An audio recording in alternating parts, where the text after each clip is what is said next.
Grayson Holt thought he was just touring another hospital for a corporate charity, until a 5-year-old girl pointed at the pendant on his chest and said, "Mom, that's yours."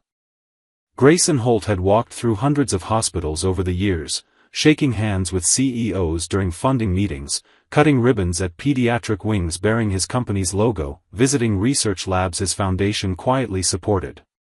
But he had never been in one like this. It wasn't grand or state-of-the-art. It was an older facility on the edge of the city, worn but clean, the walls painted in muted tones that tried to calm more than impress. His company was sponsoring a renovation of the children's wing, and though he usually sent someone else in his place, today he had decided to come himself. Why, he couldn't fully explain. Maybe it was the sleepless night. Maybe it was the feeling that had been haunting him lately, that something in his life, despite all the money and status, was incomplete. He wore a light blue suit, neatly pressed, and beneath his shirt, resting just over his heart, was the same pendant he had worn every day for 5.5 years.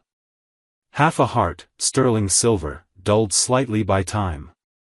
The other half, he assumed, was gone forever, left with the woman who once wore it like it meant everything. He hadn't said her name in years. Avery. Just thinking it made something tighten in his chest. He had loved her once, deeply, foolishly, recklessly.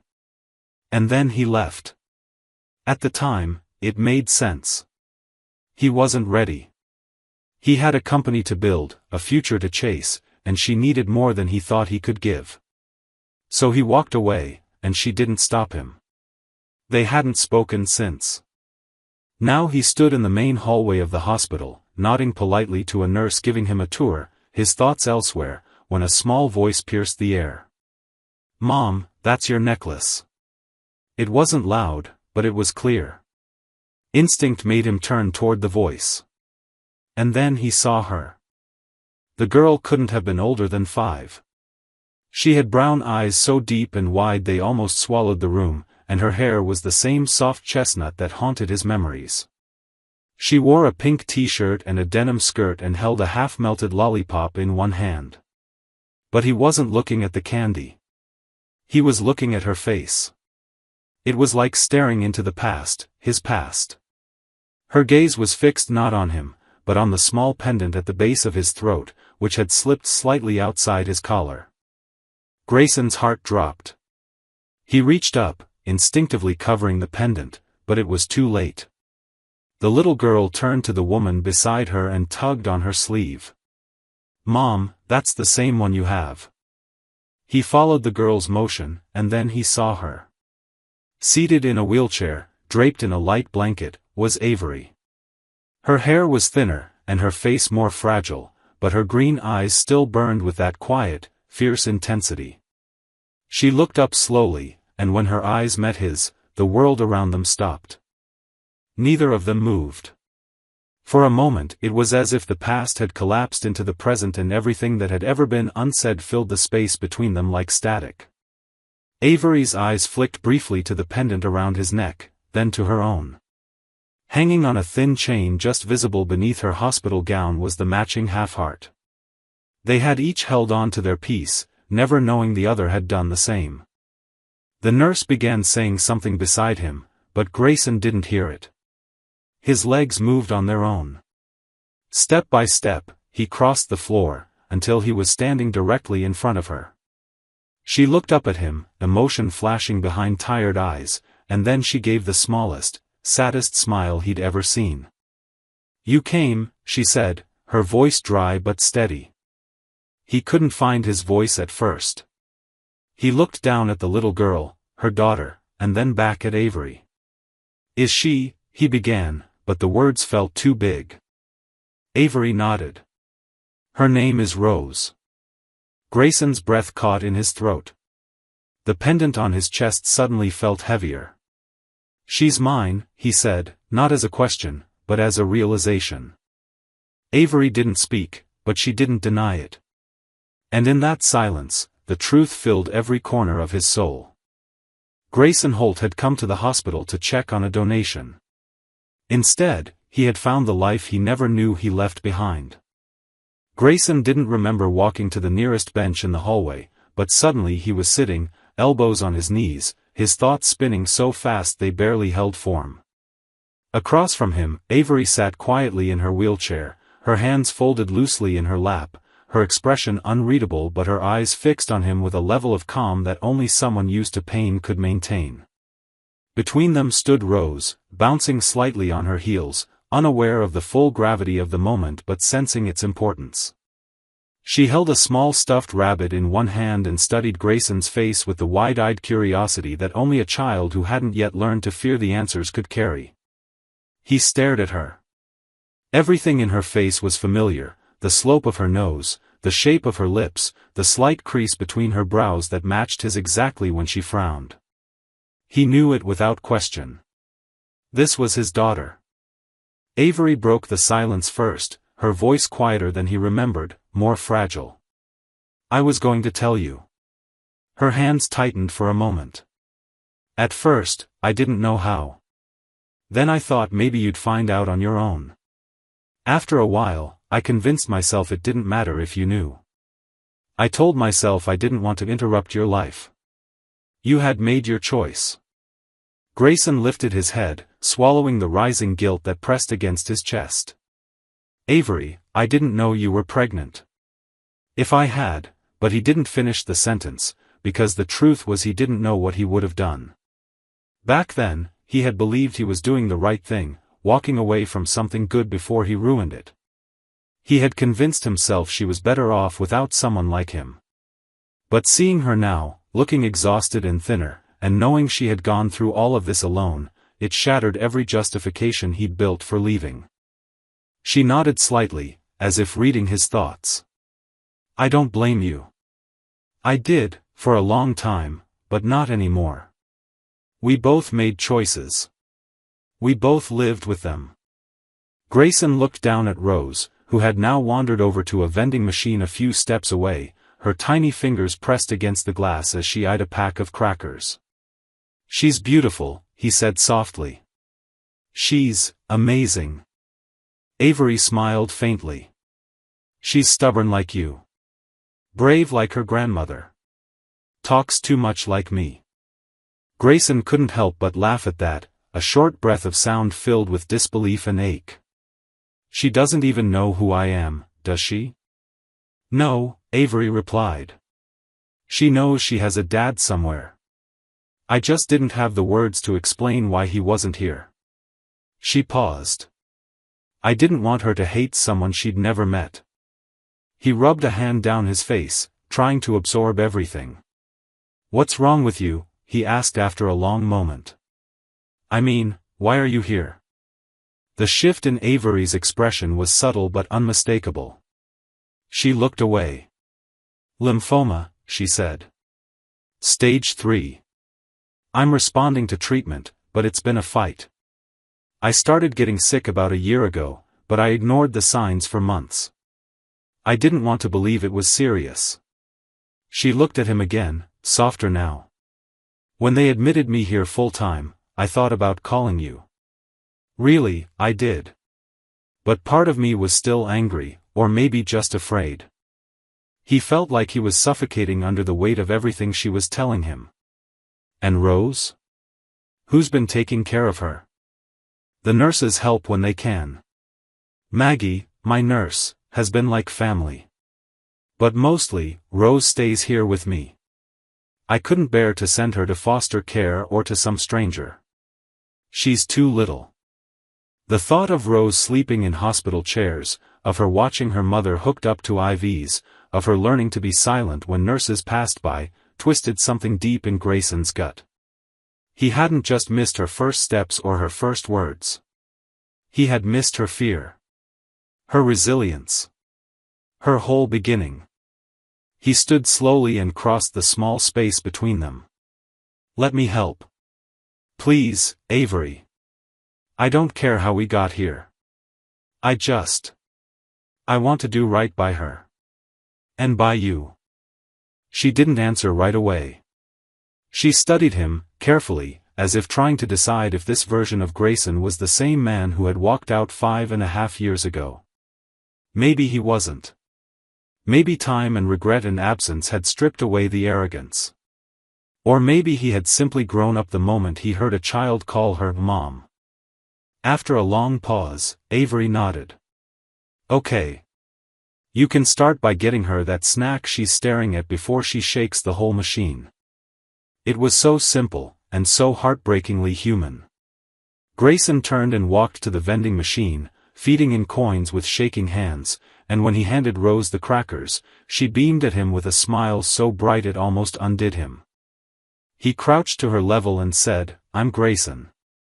You can call me Gray, or whatever you want."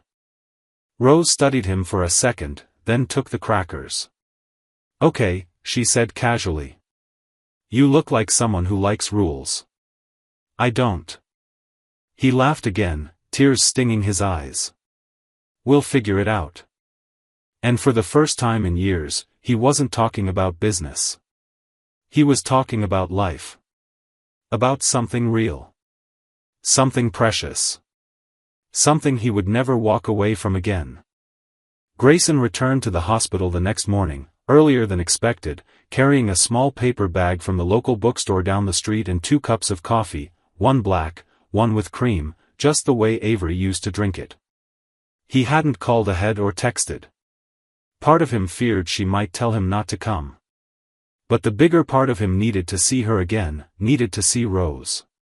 He had spent the entire night in a daze, lying awake in his penthouse where everything was perfectly silent and completely wrong. For the first time in years, he felt like he was standing at the edge of something that actually mattered, something he couldn't buy or outmaneuver, something fragile and real. The realization was both terrifying and grounding. He knew he had missed out on her early years, on bedtime stories, on first birthdays, on comforting cries he didn't know had happened, but he also knew he had been given a second chance, and there was no version of this life now where he would let it slip by. When he entered Avery's hospital room, it was dim and quiet, the morning sun casting soft light through the blinds. Rose was curled up next to her mother on the narrow bed, asleep with her cheek resting against Avery's arm. Avery was awake, propped against a pillow, reading a book with one hand and gently running her fingers through Rose's hair with the other. She looked up when she saw him, surprised but not startled, and a faint smile passed across her lips. She looked exhausted but steadier today, her eyes a little clearer, her skin slightly less pale. She nodded toward the coffee in his hand. "Is that peace offering or bribery?" Grayson smiled and handed her the one with cream. "Maybe both.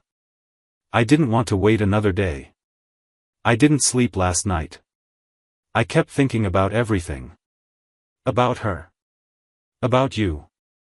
About all the things I never did and how I want to start doing them now."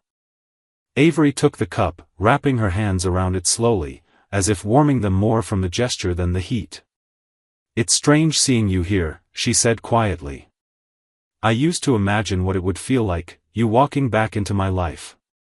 I never pictured this setting." Grayson lowered himself into the chair beside the bed. "Neither did I. But maybe this is exactly what it needed to be.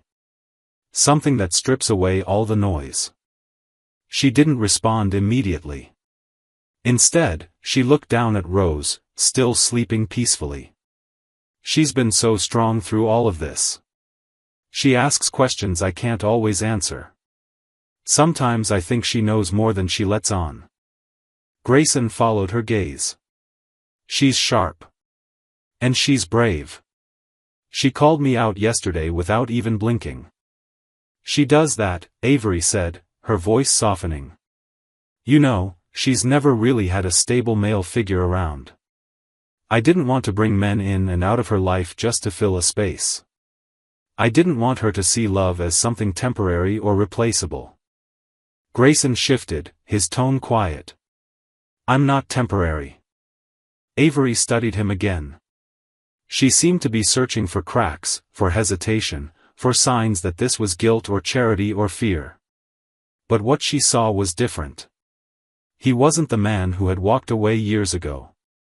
There was no arrogance in his posture now, no distance in his eyes. Only something slower, heavier, something that looked like resolve. I want to take care of both of you, he said. I want to help with treatment, move you somewhere better, get Rose in a proper routine. I know you don't need saving. You've done an incredible job. But I want to be here, not just visiting. Really here. Avery exhaled slowly. It's not going to be easy. She'll ask you hard questions. And I'll have days where I can't get out of bed. I know, he said simply. And I'll be there anyway. They sat in silence for a moment, the hum of machines and faint hallway footsteps filling the space around them. Then Rose stirred. Her eyes fluttered open, and she blinked at Grayson sitting in the chair beside her mother.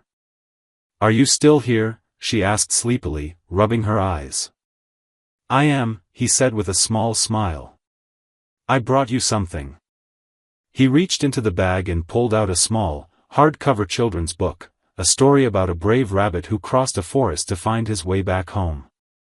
Rose sat up, curiosity instantly lit behind her eyes. She took the book, turned it over in her hands, and glanced at him. You picked this? I did, he said. I thought maybe I could read it to you later. She leaned into Avery and clutched the book to her chest. Okay. But you have to do the voices. He laughed, the sound surprised out of him. Deal. Avery looked at them both, her daughter snuggled against her side, Grayson sitting across from her, gently folding his tie into his coat pocket as if even that formality felt too distant now, and something shifted in her chest. Not quite forgiveness, not yet. But maybe the start of trust. The beginning of something that might, if nurtured carefully, become whole again. And so the morning passed, quiet and steady. With one book. One warm cup. One unexpected reunion. And a little girl who had no idea she was stitching together a family that had once been torn apart by silence. The days that followed unfolded with an almost surreal calmness. Grayson returned to the hospital each morning, no longer wearing his suit jackets, opting instead for soft sweaters and rolled-up sleeves that made him look less like a CEO and more like a father slowly learning how to exist in a space he'd never planned for.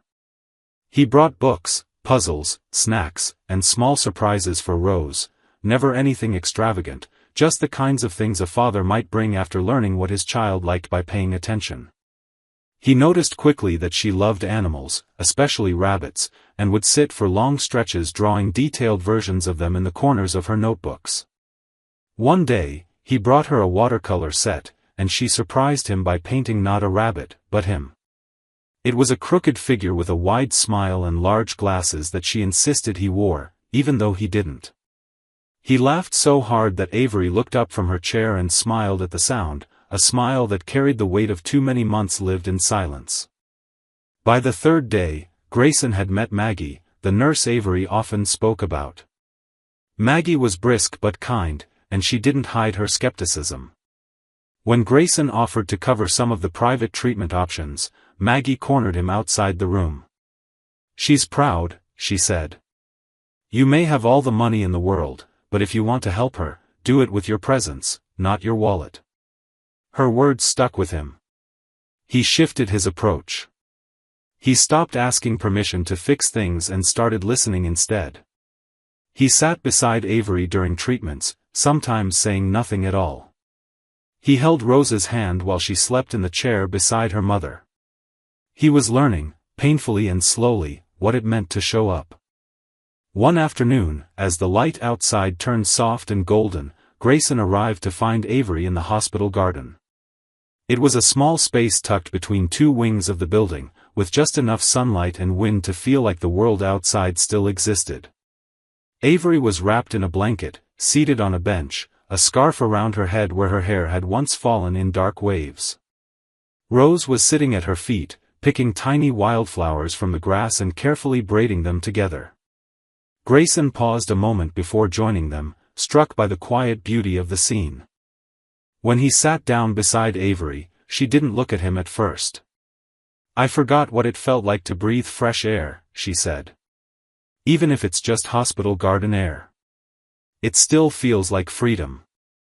He nodded, his hands resting between his knees. "I could bring you here every day, if you'd like. Just for a bit of peace." She glanced sideways at him, her green eyes sharp. "I'm not used to this. You being here. It's good. But strange." "I know," he replied. "It's strange for me too. But I want it to feel less strange. I want it to feel normal." Avery looked away, her voice quieter now. "I spent so many nights wondering if I made the right choice, keeping Rose to myself. I don't regret having her, not for a second. But I was so afraid you wouldn't want her. Or me. Or the life we could have had." Grayson leaned closer, his voice low but firm. "You did what you thought was right. And maybe I wasn't ready back then. But I am now. I want to be part of her life. Of yours. Whatever you'll let me be." There was a long pause. Wind moved through the trees, and the rustling leaves filled the silence between them. Finally, she turned her head and looked at him, really looked. "You missed everything. Her first steps. Her first word. Her first fever. You weren't there."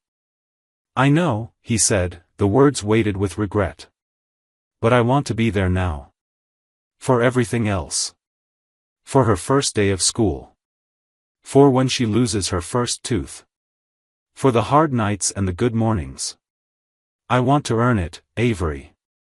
Every day, if I have to." She nodded slowly, and for the first time, she didn't look like she was carrying the entire world alone. That evening, Rose ran to him with her flower braid and said, "It's for Mom. But you can help me tie it." As he knelt and gently tied the delicate chain of wildflowers around Avery's wrist, something shifted between them. No forgiveness was spoken, no promises made. But there was trust in the quiet. A thread being slowly, carefully rewoven, not just between two adults, but between a man and the life he never knew he'd been missing. The call came late in the evening, just as Grayson was returning to his apartment after a long day at the office and the hospital. He had barely taken off his coat when his phone buzzed, Maggie's name glowing on the screen. Her voice was calm but direct. Avery had collapsed unexpectedly during her treatment. There was internal bleeding.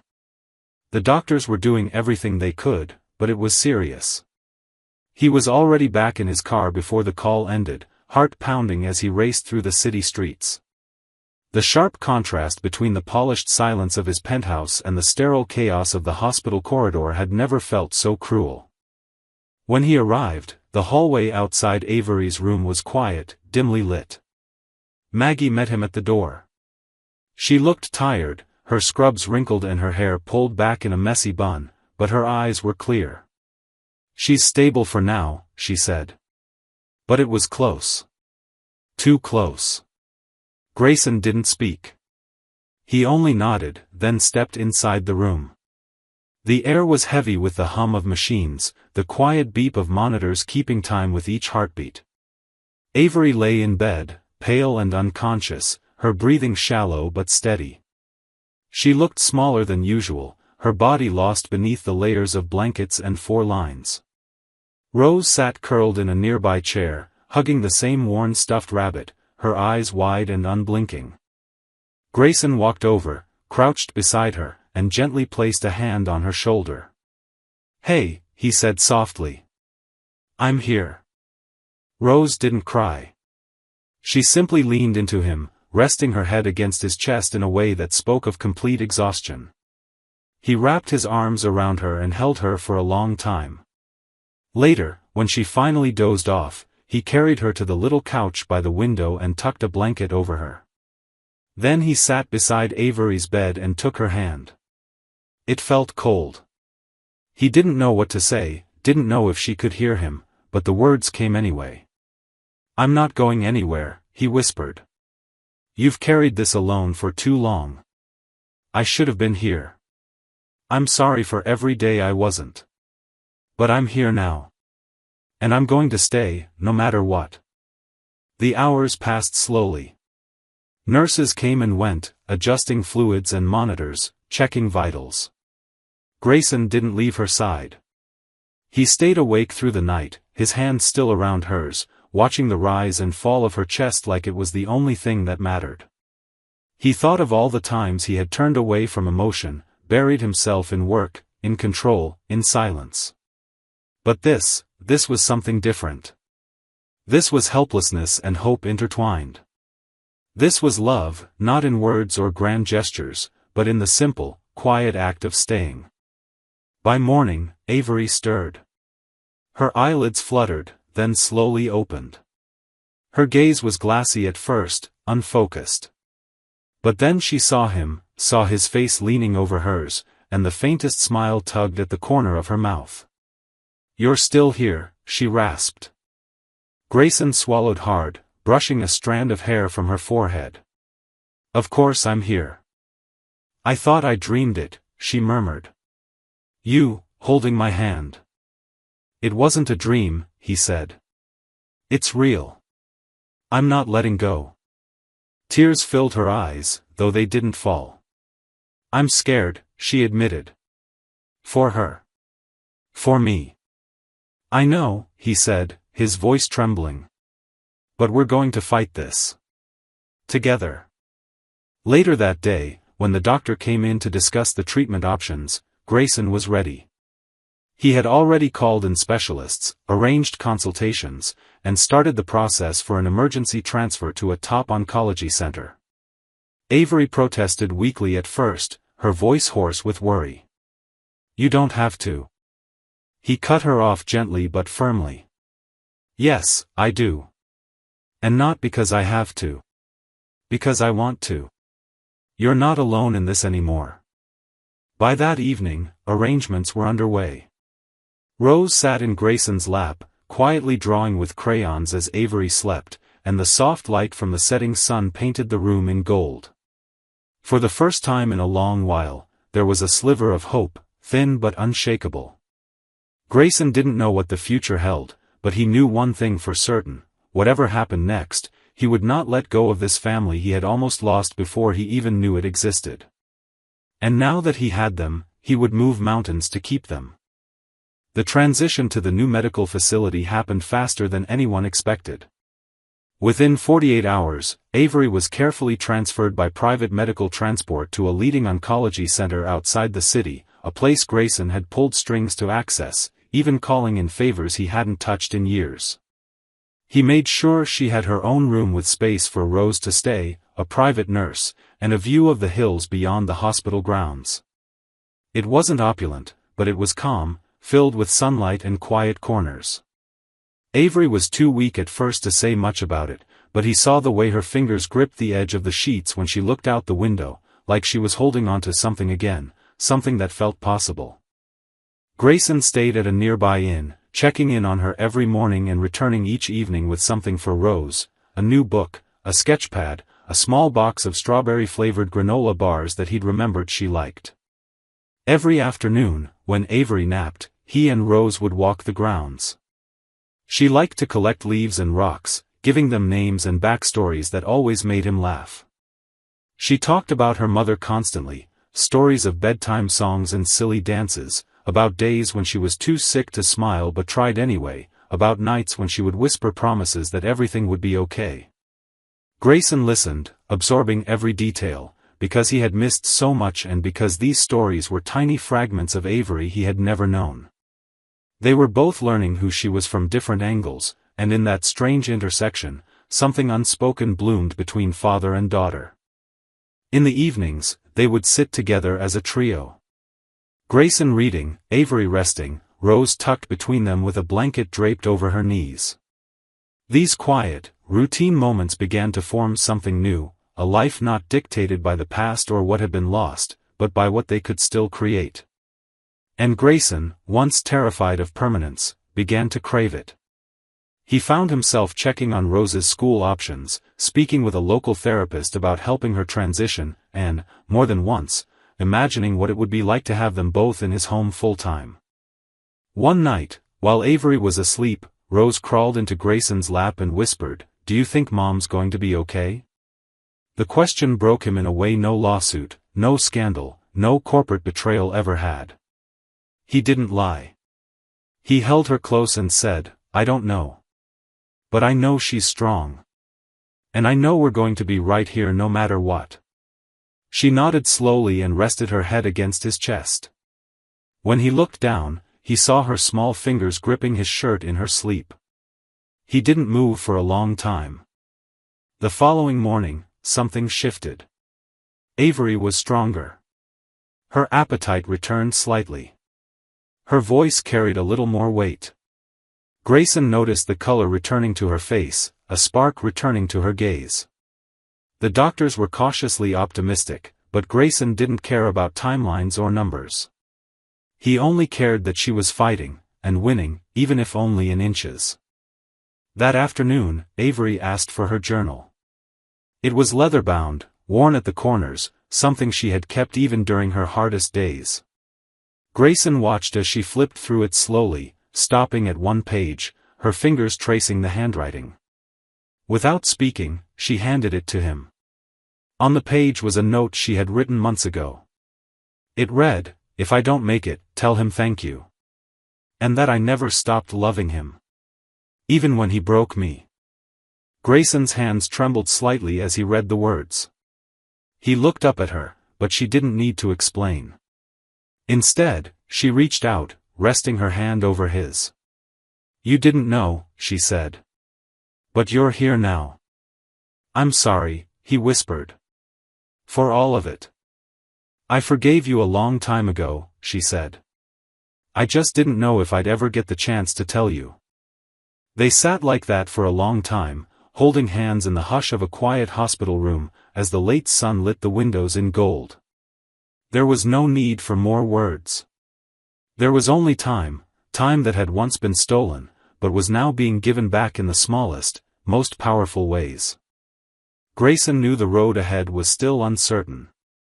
He didn't know what tomorrow would bring, but he did know this: whatever happened, he was no longer watching life from the outside.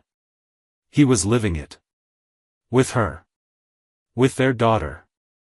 And whatever storms came, he was ready to face them, not alone, but together. The winter arrived slowly that year, as if reluctant to disturb the delicate new rhythm that had taken shape around Avery's recovery. Snow hadn't yet touched the hills outside the hospital, but the air had turned sharper, and the sun dipped lower in the sky with every passing day. Inside the walls of her private room, warmth had begun to replace the sterile stillness. There were drawings taped to the cabinets, little vases of dried flowers collected by Rose on her walks with Grayson, and books stacked in uneven piles on the windowsill. What had once been a space marked by uncertainty was now quietly transforming into something that resembled a home. Avery was growing stronger. Her hair had begun to return in soft, fine strands. Her voice, once raspy and frail, had taken on a familiar steadiness. She still had tired days, and some treatments left her pale and withdrawn, but she was different now, not just healthier, but more alive. The weight she had carried alone for years was now being lifted, piece by someone willing to carry it with her. One evening, as the shadows outside stretched long across the garden, Grayson found himself sitting across from Avery while Rose was in an art therapy session down the hall. The room was quiet except for the steady rhythm of Avery's pencil as she filled another page of her journal. Grayson was watching her, not with worry, but with wonder. It was still hard for him to reconcile the version of himself that had walked away from her with the man who now couldn't go a day without seeing her face. Without looking up, Avery said softly, "You watch me like you think I might disappear again." Grayson leaned forward, his voice equally quiet. "I don't think you'll disappear. I just don't want to miss anything anymore." She closed the journal and looked up at him, the corners of her mouth lifting. "You're doing better than I thought you would. You used to hate sitting still." "I still do," he admitted. "But somehow, this doesn't feel like stillness. It feels like living." They were quiet for a moment, and then Avery reached under her blanket and pulled something from her nightstand. It was the heart-shaped pendant, the half she had worn for years, tucked away beneath shirts and hospital gowns, always close but never visible. She held it out to him, and for a second he didn't move. He could see the tiny scratch on the edge, the small dent near the clasp. He knew it by heart. When he took it from her, their fingers brushed. "I never stopped wearing it," she said. "Even after everything." Grayson looked down at it in his palm, then slowly reached into his coat pocket and pulled out the other half, the one he had worn every day since the day he left her. He hadn't even known why back then. Only that something about it felt necessary, like a memory that refused to let go. He held both pieces together. They still fit. Perfectly. Without forcing. Without bending. "I always thought I broke us," he said quietly. "And maybe I did. But I never stopped hoping that some part of us had survived." Avery nodded. "I didn't need you to come back perfect. I just needed you to come back." They said nothing else that evening, but the silence between them wasn't empty. It was full of everything they had rebuilt: trust, forgiveness, an unspoken promise that neither of them would disappear again. When Rose came bouncing in minutes later, covered in paint and holding a picture of 3 stick figures under a bright yellow sun, she proudly held it up and said, "This is us. Mommy, me, and Daddy." Avery and Grayson exchanged a glance, a quiet breath passing between them. Rose had never called him that before, not out loud, not directly. And yet she said it with such ease, as if the word had always belonged there. Grayson took the picture, smiled at her, and then at Avery. "You have your mom's eyes," he said, his voice thick with emotion. "And her heart." That night, when Grayson left the hospital, he didn't feel like a visitor. He felt like something more. Something permanent. And as the snow finally began to fall outside, dusting the roads in soft white, he understood that the pieces of his life, once broken, once scattered, were slowly, steadily finding their way back together. Spring came earlier than anyone expected. The hills beyond the hospital began to wake from their winter silence, dusted in soft green and speckled with wildflowers that seemed to appear overnight. Birds returned to the trees outside Avery's window, and Rose began spending longer hours outdoors, chasing butterflies and pressing blossoms into notebooks like little treasures. Inside the hospital, change was blooming too. Avery's blood work continued to improve, her energy slowly returned, and by early April, her doctors gave her the news she hadn't dared to hope for: remission. The cancer, for now, had retreated. Her body had fought, and it had survived. The room erupted into quiet celebration. Maggie cried first. Grayson held Avery's hand so tightly she winced, but she smiled through it, her eyes full of something deeper than joy, relief, perhaps, or the feeling of breathing without fear for the first time in years. 2 weeks later, Avery was discharged. The staff lined the hallway as she left the building in a soft cream sweater and jeans that hung slightly loose on her still recovering frame. Grayson was beside her, one hand gently on her back, the other clutching roses as they walked together through the sliding glass doors and into the sunlight. The world felt impossibly large, but not frightening. Not anymore. Grayson had already prepared everything. A guest suite in his home had been transformed into a sun-filled bedroom, warm and open with soft lighting and shelves filled with books Avery loved. Rose had her own room just down the hall, decorated with hand-drawn posters and strings of fairy lights, her name painted across the door. Avery resisted at first. She didn't want to be a burden. She didn't want to feel like a guest in a life she once left behind. But Grayson never treated her like a guest. He made space in every part of his routine, quietly adjusting his life without ceremony. He cooked breakfast with her in the mornings, sometimes burning the toast but learning to laugh at himself. He read to Rose before bed, always using the silly voices she requested. And when Avery couldn't sleep, he would sit beside her on the couch and listen to the soft hum of the city with her, neither of them speaking, simply existing in the comfort of shared quiet. One night, Rose fell asleep with both of them tucked on either side of her.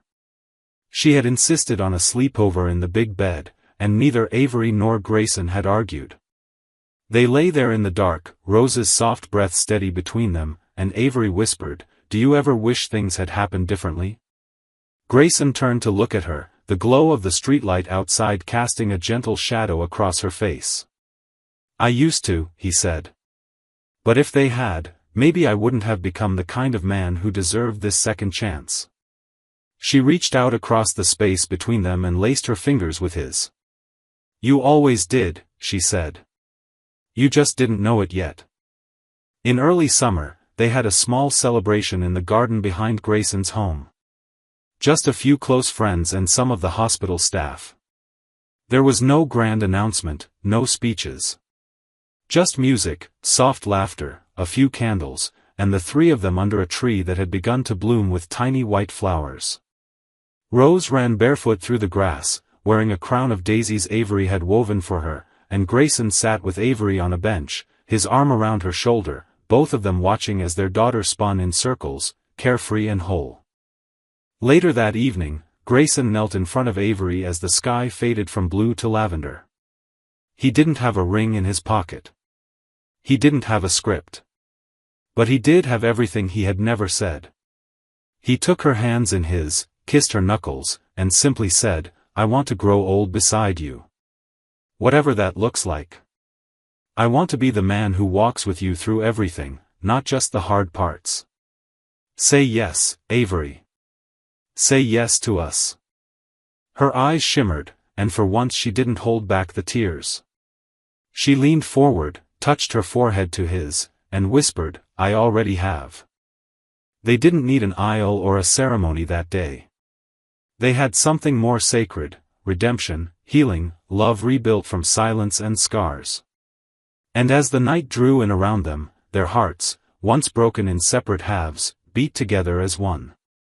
Rose curled into Avery's lap beneath the stars and said, as if it had always been true, "We're a family now." And she was right. They were. Not perfect. Not without history. But whole. Finally, undeniably whole. The ending of this story is deeply human, and that's where its beauty lies. It doesn't chase perfection or wrap everything in a neat fairy tale. Instead, it honors the quiet strength it takes to rebuild something that was once broken, whether it's trust, family, or one's sense of self.